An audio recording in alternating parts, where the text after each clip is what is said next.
Joe Biden, it turns out, and I want you to hear this because you're not hearing this side of the story. A lot of the people are saying it was Joe Biden's fault that Kamala Harris lost the election. Just Joe Biden. He should have gotten out earlier. Not true. Not true. That was Senator Bernie Sanders, who thinks that former President Joe Biden's decision to run for re-election, even though he shouldn't have, and stay in the race until it was far too late for Kamala Harris to really run a robust campaign, shouldn't be considered at fault for Harris's loss. Now, look, I disagree a little bit with Sanders here because I do think that Biden was a factor in Kamala Harris's loss. Right. We're gonna get to, what he thinks is the real cause in just a minute, but what are your thoughts? No, I totally disagree. Joe Biden screwed us hard. He should have been a transition president, as he said, from day one. He certainly should have made that decision in 2022. By 2023, it was imperative. And we had a petition where I ran as a protest candidate. Anyone with eyes could tell he was too old. We ran a clip earlier in the show from Joe Biden in 2019, and he looked infinitely better, and not great, but infinitely better than he did by 2023. It was super obvious to everyone. This is the one thing that Bernie is massively biased about. He thinks that Joe Biden is his friend. I don't even believe that that's true at all. I think, and I know that I don't know if that breaks his heart, but I think that Biden's never really believed that Bernie was his friend. He screwed him over on every bill, and Bernie still doesn't realize that. And so he keeps defending Biden. And let's be honest, fair is shown in America. I love Bernie, but both Bernie and AOC were the biggest advocates of keeping Biden in the race. It's true, it's true. And they were totally and utterly wrong. That's actually addressed in Jake Tapper's and Alex Thompson's book, Original Sin. And it was because progressives felt that they had at least some influence over the Biden administration. Which just wasn't true. It was a mirage. I mean, look, if you want to compare Biden to previous, like if you want to compare Biden to Obama, okay, maybe you can make an argument, but that wasn't enough It's a influence. super low bar. It is a super low bar. Oh, okay, you had a tiny more influence than when Rahm Emanuel was running the White House as chief of staff. Okay, that's not that impressive. The one thing that they got in there was Green New Deal stuff, but you guys didn't know that Trump was gonna take that out at the first possible opportunity. They're taking it out in the budget bill. Yeah. So all that is gone now. The progressive victories at this point are near zero with Biden. So look, before we get to what Senator Sanders believes is the reason for Kamala Harris's loss, I do want to just hear him kind of like weigh in on. It's amazing because he was kind of quiet about this until now. It's probably because it's his last term in the Senate. He's not going to run for re-election, so he's just kind of letting the Democrats have it. And he brought this up. Take a look. What I am telling you is not what the party wants. So if there was somebody from quote unquote the party, the establishment, would say, "Oh, Bernie Sanders, terrible, worst guy in the world." Yeah, I don't think that they're. And it's worth reminding people they kept you out in 2016. In 2016, if you'd run, you probably would have won. You're smiling. There's a good chance that would have happened. And in 2020, we won the first 3 primaries, and suddenly everybody left the campaign and they rallied around Joe Biden. That's true, and that kind of goes to your point, Cenk. I mean, during the 2020 primaries, Bernie Sanders was on a roll. He won Nevada big. He got people who had never voted before to the polls to support him in the primary. And at that point, the corporate Democrats panicked. Some sort of deal was made, and every Democratic candidate dropped out and backed Biden, which obviously destroyed Bernie Sanders' chances at winning the primary in 2020. So Bernie's policies are the core of the Democratic Party: paid family leave, higher minimum wage, lower drug prices, etc. Right? So almost all Democrats agree to those core economic policies. But the corporate Democrats, which is the great majority of the party, the establishment Democrats like Biden and Hillary Clinton, hate those policies. They don't want to pass those policies. They claim they're incompetent. Because of the parliamentarian twisted their arm, they just couldn't find a way to pass bills that were over 80%, 90% in popularity. Liars. They work for their donors. Their donors told them, shut up and do not do any of those bills. Don't even propose those bills.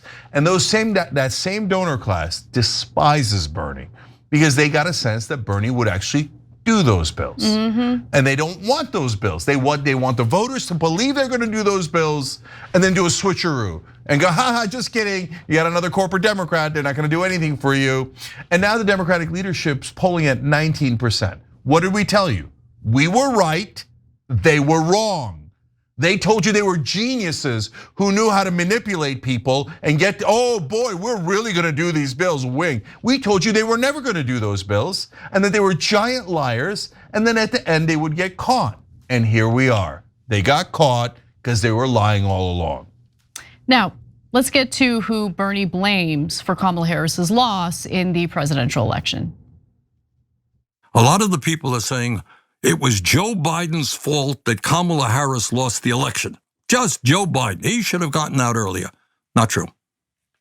It was the fault of Kamala Harris and her consultants.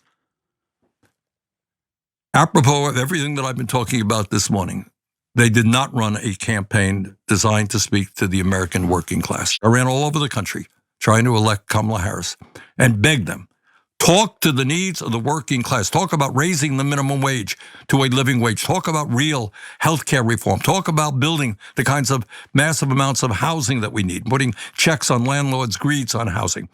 But they used their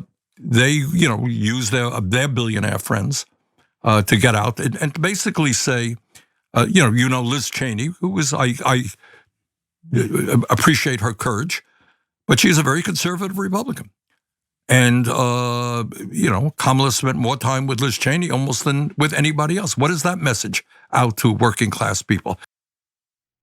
So while I disagree with Senator Sanders in regard to Biden's impact on the outcome of the 2024 presidential election, I wholeheartedly agree with him when it comes to his critiques toward Kamala Harris.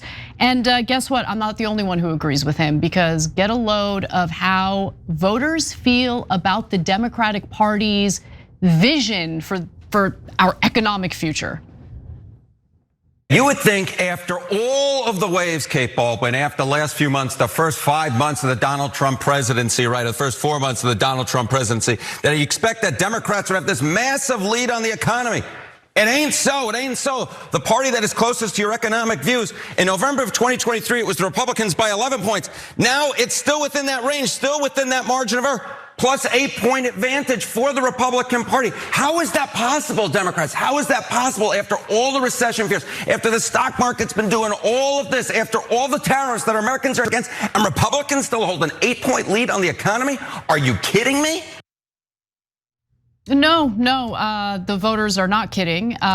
What is the vision for the economy from the Democratic Party? Like, I don't know what they stand for. No one knows what the Democratic Party stands for. Yeah, so we just did a segment about how Donald Trump is losing Latino voters, independent voters, because of the economy's not doing well, right? Both sides think that they could trick people and come to find out that they can't, right? So first, on Bernie Sanders' point about how Kamala Harris lost the election, he's absolutely right. Back on track, okay? In fact, I'll read a member from Twitch here, Barely Funky, wrote in, yeah, but Harris had a lead after the debate and then she started listening to her election advisors. Exactly. That's exactly right, exactly right. I love having the smartest audience in the world, okay? So, and we tracked it for you guys as we were going through the campaign. She starts at a huge deficit because Biden handed her a dumpster fire. And then she does this populist proposals of going after price gouging, lowering housing prices. We're like, great, that's great. Picks Tim Walz. We're like, amazing, amazing. And she's rising, rising, rising.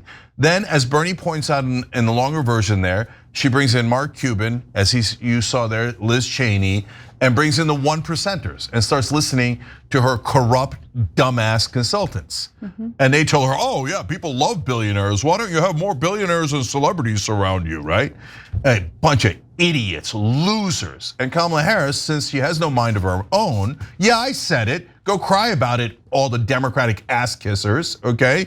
She's like, oh, my consultants tell me that the American people love the top 1%, and they love warmongers like Liz and Dick Cheney. Well, I'll wrap myself around them because, sorry, but you're not very good at this, okay? And your word silence isn't gonna help you. But by the way, Bernie, again, was Biden running a campaign on helping the working man? Biden wasn't even running a campaign.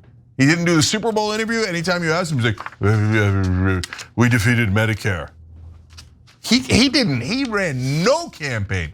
And anytime they asked him, and this is in the books now, this is documented by Biden insiders. When they said, look, we gotta have a good reason for why you should be president again, right? Why should you get reelected? And every time Biden be like, NATO loves me. The leaders of Europe, they are our allies. They think I'm a great president. And they're like, sir, you're running in America, not in Europe.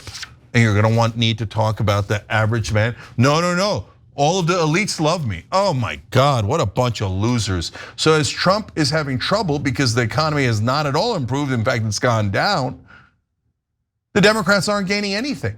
Why aren't they gaining anything? Because they still have Hakeem Jeffries and Chuck Schumer going out there and proposing nothing. Why don't you propose something? No, they're proposing some stuff. I mean, Schumer is proposing that the Trump administration avoid a diplomatic, negotiation with Iran to prevent them from building nuclear weapons, and would prefer that we go to war with Iran. So he's proposing some stuff. Yeah, that would hurt our economy, but hey. Literally no talk of helping the average working man. None, zero. Corporate Democrats are never going to learn a lesson because they're corrupt.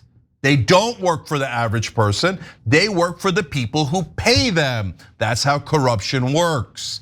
Same is true of the Republicans. Democrats just pretend more that they're gonna represent the working class, and then they smear it all over their face. Now, by the way, same thing's happening to Trump, because he's pretending that he's helping the working class and then isn't. Right. Isn't doing anything to help the working man. Instead, he's like, the most important bill is the one that gives tax cuts to the rich. Please give everything to the rich. Okay, go make the same mistake Biden did. See how it turns out for you.